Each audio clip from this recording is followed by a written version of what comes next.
السلام عليكم ورحمة الله تعالى وبركاته. بلي مسلمة بيا قيسا في بيا رجلتن بقى باتي رمضانا خبجمتو في جالتمتو نجيان قيسان الردي بيسن يجون بربادا المان روما بيا في قيس جرتن بقى جمدن بقى باتي خيري لا باتي خيرين كيسة دجالة باتي خيرين أتوجد دجانسي خفلمتو دلين لين سرادكاتو باتي شيطاني خيسه هدامي باتين قرتي ibiddi jahannam cufame bahulan jannata bichaan banamtu qofti banamtu nagaan gees irra deebiisin jechuun barbaada. Arraga akkuma beekamu soomana guyyaa shanaffaa qoysuu keenya maal jechuufin dhaamsaan xiqqishoo ilmaan Oromoo maraaf dhaamsa wayii dabarsuufan dhufe. Dhaamsi kiyyaas baatii ramadaanaatu akkuma beekamu waggaa keessa yeroo takka dhufti. Garaagarummaa ji'a ramadaanaa bara dabreetii fi bara jiru keessa jiru kana soomanaatiin jiru kana jiru dubbachuufan dhufe. Innis maal yoo jettan warra bara dheengaddaa wajjin soomanne kan barana gariin isaanii hidhamanii hidhaa jiranii gariin isaanii ammoo ajjeefamaniitiin du'a qabrii jiranii warra hidhamee hidhaa jiruuf maal haa goonu warra du'eef saniifoo maal haa goonu dhaamsa jiru xiqqishoo isiniif dabarsuuf dhufe. Akkuma beekamu hedduun keenya ji'a soomanaa bara dabree Jowaar Mohaammed dabalatee hooggantoonni siyaasaa Oromoo marti mana isaanii turanii hedduun namaa bira deemeetiin Ramadaan Kariim wajjin furanii wajjin maal jaanii hundi namaa bira deemee wajjin hedduu gammaduun turan. Haa ta'u malee barana akkuma beekamu diinaa hamaa harkatti buune hooggantoonni siyaasaa Oromoodhaa keenya kun Jowaar Mohaammed dabalatee Hamzaa Booranaa, Baqqalaa Garbaa, Abdii Raggaasaa, Mikaa'el Booranaa hundi isaaniitu mana hidhaa keessa jiranii jechaadha. Isaan kanaaf maal godhuun nurraa eegama? Jiini ramadaanaa akkuma beekamu baatii khayrii qofaati. Hangartee barana baazawee mucaa tokko ni beektan hundi keessanuu ni beektanii hedduu jabaa namaati. Sooshaal miidiyaa kana gubbatti beekamaadha. Yeroon tolu ni beektan. Mucaan sana amantiin isaa musliima waan taateen itti fakkaatu. Garuu maal jedhee baatii ramadaanaa bajjee bara kanaa barri kun hedduu adda waan ta'eef ani warra amantii musliimaa wajjin sooma kana soomane hayyoota keenyaaf du'aa'ii godhe akka isaan bahan rabbii kadhachuun barbaada jeetiin sooshaal miidiyaa gubbatti maxxanse.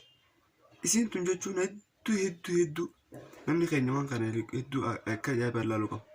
Maal jennaan warri amantii musliimaa hin ta'in warri amantiin isaanii kiristaanaa yeroo akkana jedhanitti nuti warri amantii musliimaa yeroo gartee parsantii 100% fuula keenya gama rabbii deebifne rabbii kadhanne badii teenya irraa rabbii kadhachaa yaa rabbi tokkicha eegaan gabbaramaan si hooggantoota siyaasaa keenya kan mana hidhaa keessatti diinaan ukkaanfamaatiin jiru kana hidhaa irraa nuu baasi. Jallaa keenya yaa rabbi nuu qaceelchi. Ji'a ramadaanaa kana keessa gartee rakkoo Oromoodhaa yaa rabbi nurraa guuti. Bara kana bara gartee bilisummaa itti gonfanne yaa rabbi nuu taasisi. Bara gabrummaan gartee itti wal bira dabaru yaa rabbi nuu taasisi jennee fuula gama rabbii deebinee rabbiin kadhannu jechaadha. Akkuma beekamu har'a propagaandaa garaagaraa irratti hojjetamaatiin jira gama mootummaatiin jechaadha. Kanaaf ilmaan Oromoo addunyaa irra jirtan marti keessa du'aayin gama rabbii deebi'a. Kadhaan gama rabbii deebi'a. Wanni nu baasu yeroo ammaan tana yoo jiraate kadhaan gama rabbii deebi'uu qofa. Ani akka nama tokkootti wanni narraa is barbaachisu kadhaadha. Silaa dinagdeen kufee jira mootummaan kun. Kufee jira dinagdeen akkuma hundi keenya harkaatiin jirru dinagdeen kufee jira. Garuu amma sa'a xiqqaa fi guddaan dhiiraa fi dhalaan dullachaa dullatti kiristaanaa fi muslimni waaqeffataa fi hundi ilmaan Oromoo wanni ta'e amantii feeteen qabaadhu waan feetetti amani. Garuu amantuma qabdu waaqa kee kadhattee rabbii kee kadhattee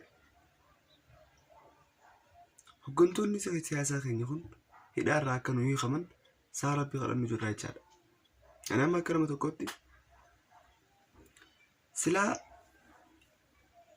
waa hedduu waan kadhannus jira.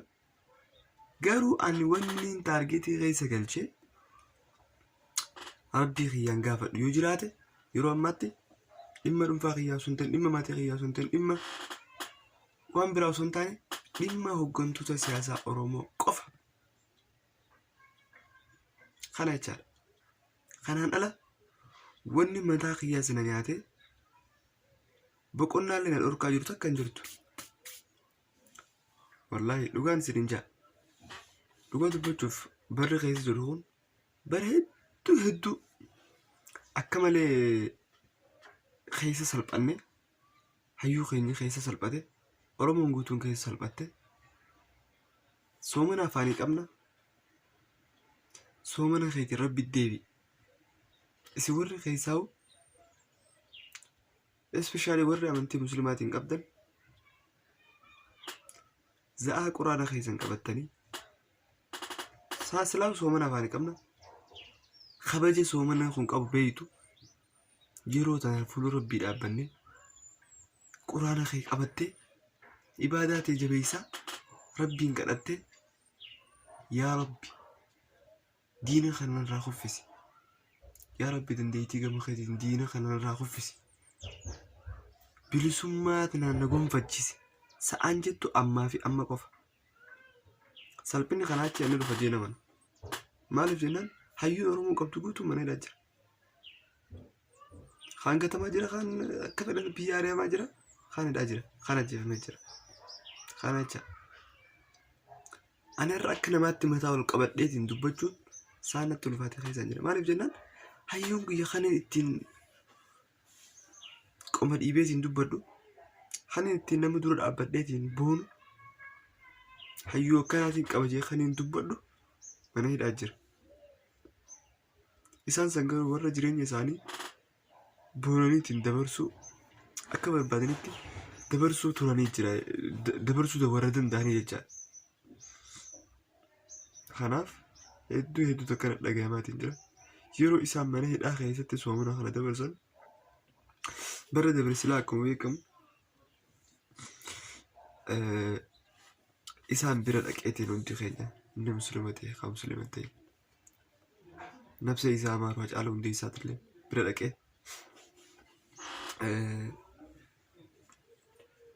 wajjin bashannanaatiin ture jechaadha. Hayyoota keenya kana wajjin har'a garuu isallee nu harkaa ajjeesanii hayyoota kaanillee nu harkaa hidhanii jiran. Kanaaf hundi keenya gama rabbiitti haa deeminu. Isinitti illee dheeressuun barbaadu amantuma barbaadde qabaadhu. Oromummaa ta'e amantuma barbaadde qabaadhu. Fuula rabbiitti deebii. Waaqa amantuma ta'eetiin rabbiin kadhadhu. Hayyoota keenya akka nu hiikaman waaqaan rabbiin gaafadhaan isiniin jaa. Aslaa akkuma beekamu